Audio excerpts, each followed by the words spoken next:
In the beginning, there was light. Oh, wait, that's too far back.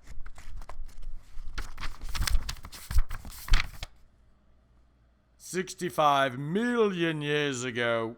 Oh, still too far back.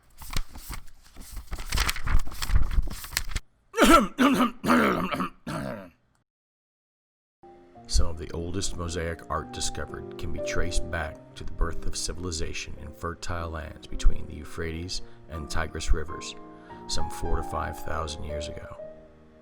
Excavations in ancient Sumeria and Mesopotamia have revealed already quite advanced mosaics.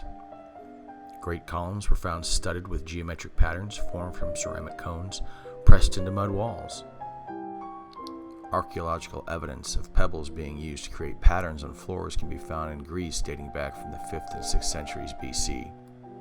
In Alexander the Great's birthplace, the Macedonian city of Pella, the development of mosaic art can be traced further. The large pebble floor mosaic here, dating from around 300 BC, show highly sophisticated draftsmanship and the introduction of portraying form through shading.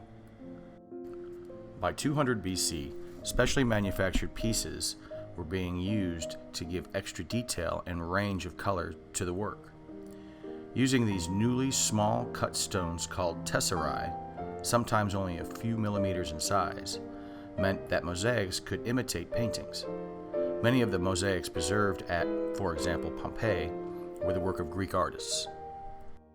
The expansion of the Roman Empire took mosaics further afield, although the level of skill and artistry was diluted. If you compare mosaics from Roman Italy with that of Britain, the ones you will notice that the British examples are far simpler in design and less accomplished in technique. With the rise of the Byzantine Empire from the 5th century onwards, mosaics took on new characteristics. Whereas Roman mosaics were mostly used as floors, the Byzantines specialized in covering walls and ceilings. The smalti, which are special glass tesserae, were ungrouted, allowing light to reflect and refract within the glass. Also, they were set at slight angles to the wall, so that they caught the light in different ways. The gold tesserae sparkles as the viewer moves around within the building. In Western Europe, the Moors brought Islamic mosaic and tile art into the Iberian Peninsula in the 8th century. While elsewhere in the Muslim world, stone, glass, and ceramic were all used in mosaics. In contrast to the figurative representations in Byzantine art, Islamic motifs are mainly geometric and mathematical. Examples can be seen in Spain at the Great Mosque at Cordoba. In the rest of Europe, mosaics went into a general decline throughout the Middle Ages.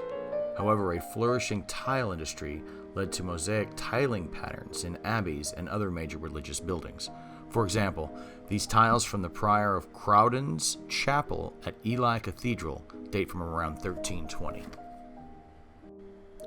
The Art Nouveau movement also embraced mosaic art.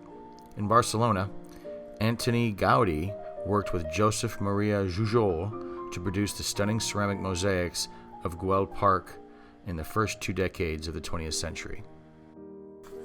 Mosaics are in a healthy state in the early 21st century. Despite a tendency for it to be thought of as more of a work of craftspeople than artists, people like Sonia King are changing this stereotype. Okay, so that's the end of our presentation. What I like to do now is just kind of end with some student work that has been done over the years. Most of the stuff has won awards. Some of it hasn't, just because they finished it too late and then graduated.